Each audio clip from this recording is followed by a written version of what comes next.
galerinha do Mundo Edu, eu sou o Professor Guerra e hoje a gente vai falar um pouco sobre o tecido muscular e o tecido nervoso. Toca a vinheta!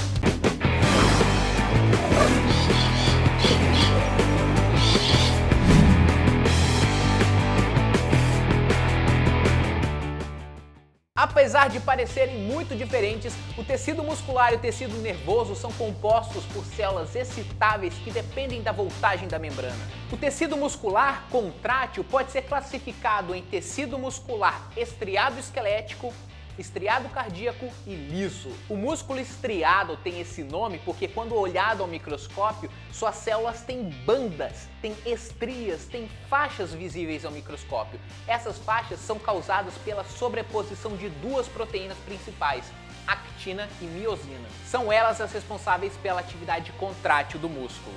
Quando a célula muscular, o miócito, é excitada, o retículo endoplasmático libera cálcio, que é um sinal para contração.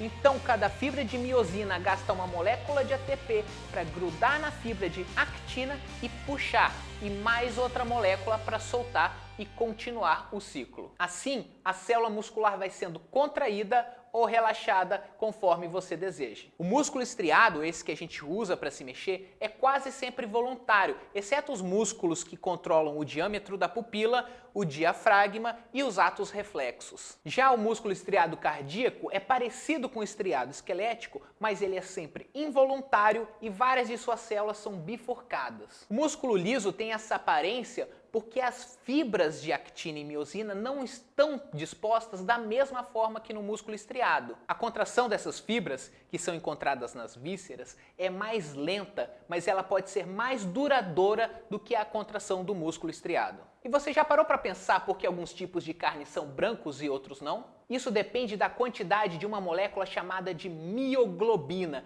que é bem parecida com a hemoglobina, mas ela guarda oxigênio no músculo. Músculos mais ativos, como aquele da perna da galinha ou os nossos músculos, são avermelhados por conta da maior quantidade de mioglobina do que aquele em músculos que são menos usados, como o do peito da galinha. A carne das baleias, que guardam oxigênio mais nos músculos do que nos pulmões, chega a ser até preta de tanta mioglobina. E assim como o tecido muscular, o tecido nervoso também depende muito do potencial de membrana. O tecido nervoso tem dois tipos celulares básicos: o neurônio e as células da glia, que são células de suporte para o neurônio. Embora nem todo neurônio se pareça com esse aqui, a estrutura de todos eles é basicamente a mesma. Eles são compostos por um corpo celular, onde fica o núcleo e a maioria das organelas, dendritos, que são essas projeções, várias projeções, que em grego significa pequena árvore, por conta desses ramos todos, e essa cauda bem longa chamada axônio. Anota isso aí. O impulso nervoso sempre segue do sentido do dendrito para o axônio e nunca o caminho contrário. E como que é gerado esse impulso nervoso? Não sei.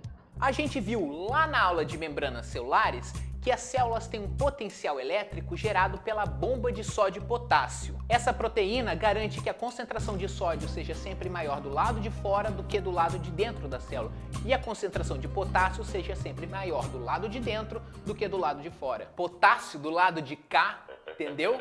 Lado de cá. Mas essa é a situação basal de repouso da célula. O impulso nervoso acontece quando essa polaridade é invertida, ou seja, fica negativo do lado de fora e positivo do lado de dentro. Isso acontece quando canais de sódio na membrana se abrem e todo aquele sódio que estava doido para entrar finalmente consegue passar por difusão facilitada. Como o sódio tem carga positiva, ele traz toda essa carga positiva para dentro e o lado de dentro fica positivo. Quando isso acontece, o canal de sódio fecha e o canal de potássio abre. O potássio, que também estava doido para sair, consegue sair por difusão facilitada, carregando sua carga positiva. E aí o lado de fora volta a ficar positivo e o lado de dentro volta a ficar negativo. Depois é só a bomba de sódio e potássio arrumar a bagunça outra vez. Essa despolarização, quando o lado de dentro fica positivo, faz com que outros canais de sódio se abram, vai propagando a despolarização sempre do sentido dendrito-axônio. Mas agora imagine um nervo de girafa. Imagine o quanto demoraria para despolarizar um impulso que saísse do pé dela e chegasse lá no cérebro. Demoraria tempo demais e poderia ser até fatal. Para garantir que os impulsos passem mais rápido, existe uma célula da glia especial chamada célula de Schwann que se enrola no axônio. A célula de Schwann é uma célula meio pelancuda. Ela tem um citoplasma pequeno, mas ela tem uma membrana muito grande e rica num fosfolipídio chamado mielina. A célula de Schwann enrola essa pelanca toda em volta do neurônio, fazendo a tal da bainha de mielina e isolando o axônio da mesma forma que um cabo elétrico é isolado por aquela borracha em volta dele. O axônio agora não precisa despolarizar inteiro, ele só vai despolarizar nesses intervalos aqui chamados de nódulos de Ranvier. A gente diz então que o impulso nervoso é saltatório.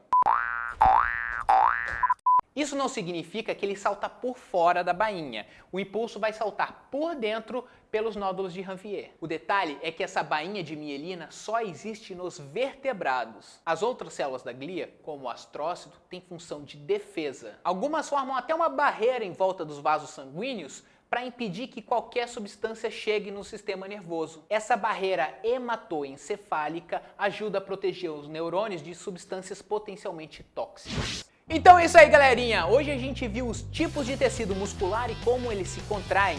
A gente viu também como é propagado o impulso nervoso. Eu sou o professor Guerra, estou com vocês rumo ao topo do Enem e até a próxima!